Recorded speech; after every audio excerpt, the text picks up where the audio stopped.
Hey guys, it's Kai. Today I'm going to be doing the Decain Advent while it's still got that half-off stamina, and I'll run you guys through what I'm doing, how to do it. I'll explain the fight before we head in, and then you guys can see it in practice. For those of you who haven't already done it or are having some trouble with it, I do think this is probably one of the most manageable 4-star events, especially solo.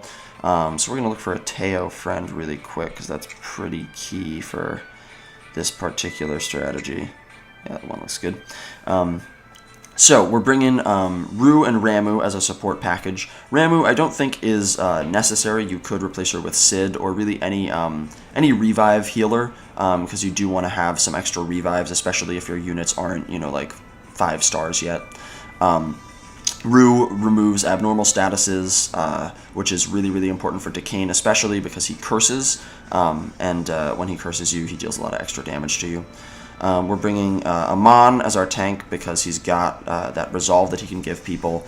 Also worth noting, Ramu's passive and Rue's resolve, they help a lot because Decain has a huge AoE that does a gajillion damage and will probably kill a lot of your team, at least the first time he does it. And then let's see, we have Ruby on there because she can remove buffs, which is really, really helpful, especially in the second phase of the fight when you're fighting Skull Rogue, because he has a damage immunity buff, or rather a damage reflection buff. And then Teo just does a fuck ton of damage, so that's why he's there. Let's talk about the phases a little bit before we hop in. The first phase is a guy who summons other guys. You just want to DPS him down, kill him as soon as possible before switching your focus to the ads. The ads do have buffs that they give people.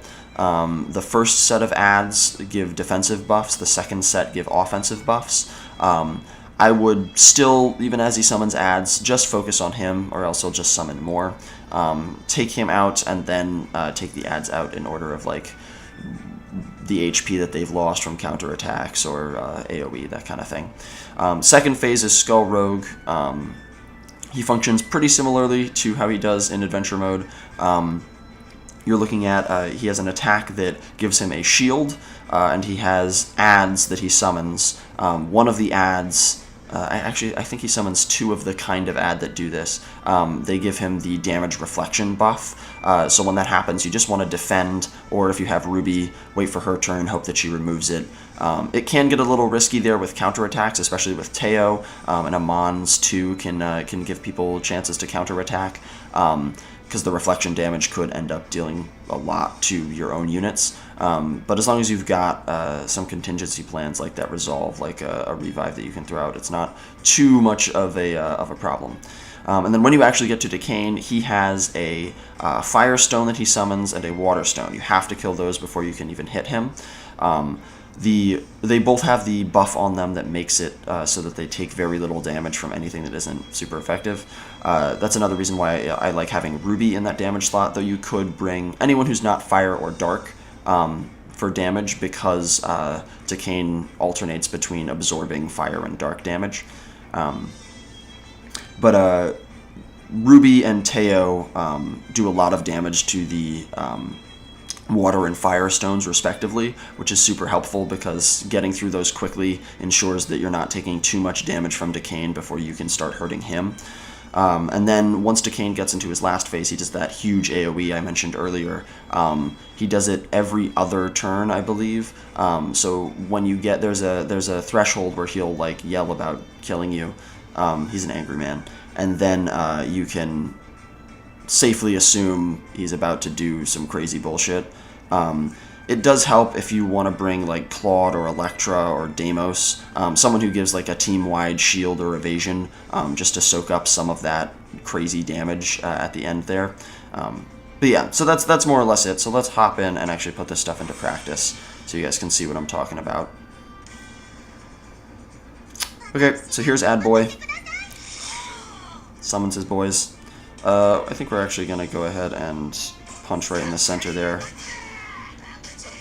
I also like having Ruby here, Ruby and Ramu specifically, because they have a good chance to stun this guy before he gets to summon his next round of ads. Unfortunately, whoa, hold on, no stun.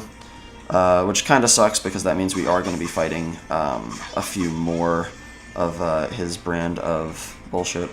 I'm actually okay 3ing here.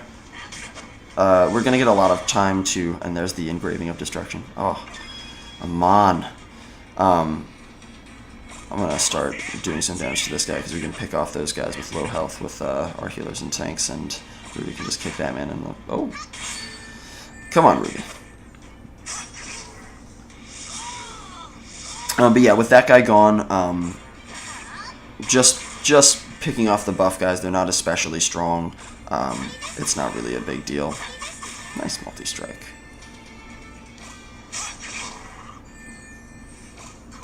Goodbye. Alright, so now we're on to Skull Rogue, and you're going to see his first attack is going to summon ads, and then the next time he attacks is when he gives himself the shield.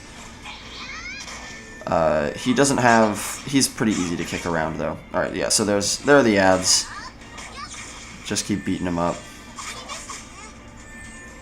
We're not going to 3 on Teo. We're going to save the 3 for Decain. Because we usually... You DPS down the stones pretty quickly. So in this phase, I probably wouldn't use too many 3s. Unfortunately, Ruby does not remove that shield. But she does deal half its health anyway. We're going to go ahead and 2 on Amon before he has that, that damage immunity shield up. Ah, there it is. Okay. Defend. Yeah, there's some counterattacks, so we're going to see some reflection coming out from him. You could probably... Yeah, Teo hurts himself a lot with that. You could make a... Yeah, I believe he just brought himself down to resolve. And Ruby, unfortunately, does not remove the shield on her turn. You can make a case for not 2ing on Amon, like, at all during this phase. Top off a little bit with Ramu. Just so that you don't have instances of people attacking into this shield. I kind of misjudged that. But so now the shield is gone since he's attacked again. So we're just going to open up the taps on him, do as much damage as we can before his next shield. Which, there it is. This time, Ruby removed it, so we're going to go ahead and 3 him. He also does have that AoE ult, but it really does not do very much damage, so I wouldn't worry about it too much.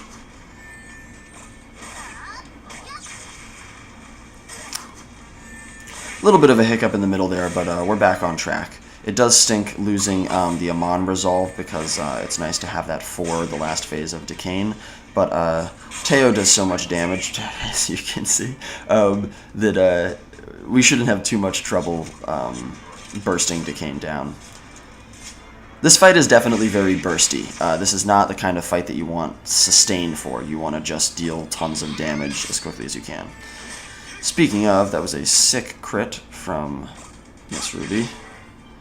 So yeah, you can see those buffs on them where they're not taking a whole lot of damage. I'm okay investing a lot in the water one right now because I know that Teo's going to do a ton of damage to the fire one on his turn. Remember, you want to kill them at the same time. But yeah, like I said. Okay, so now we are on to Decain proper. So the first thing he's going to do here is empower himself, and then the next thing he's going to do is curse us after he counterattacks. There it is. So we want to go ahead and right away remove that with Rue. I think I'm going to do it on the DPS block I have here. Go straight for that crit. Teo retaliations here do a ton as well. We'll go ahead and 3 on Amon. Hopefully we get the counter. Yeah, not bad. Alright, so he's getting very, very close. You can see he has the Dark Absorb right now. He's getting very, very close to his next phase, however, so I'm just going to defend on Rue because I don't want to risk bringing him into it before we get the chance to burst him down a lot. Okay, so on his next turn now he's going to, after this counterattack, he's going to give us the ult, which brings down a lot of our people, but we are doing just fine, all things considered. Yeah, we're about to finish him off. I'm gonna... He acts next. Yeah, let's just kill him with Ramo. And there he goes. Yeah, so it's pretty mechanics heavy, but once you understand the mechanics, I think the fight is very straightforward. Hopefully that helped you guys out. Oh, he didn't drop for me. I've done this. This is the 9th time in 2 days that I've done this dungeon. 9th or 12th. I've done this dungeon a lot, and I have not gotten a single Decain drop. So that's super frustrating. But yeah, as you can see, clear time is like roughly probably 5 to 8 minutes, depending on how beefed up your characters are. Hopefully this video helps you if you're struggling with it all, or if you haven't attempted it yet and just want to know the mechanics. Thank you for watching the video. Do all that YouTube shit down below. You know the drill. I'm Kaiju, signing off, or whatever. How do you say goodbye in a YouTube video? Look, I'll see you around.